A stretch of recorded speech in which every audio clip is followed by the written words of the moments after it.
in Singapore. It's usual deal. Well, standard operating procedure. Do they know this yet? No, no, of course not.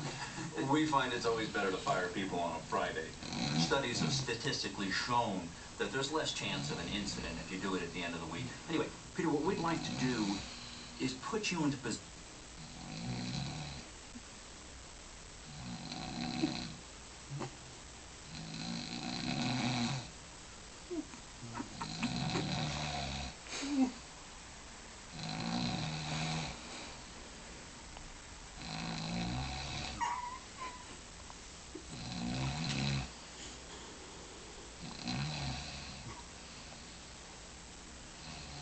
That on you.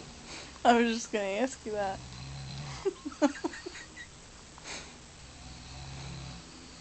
She sounds like a...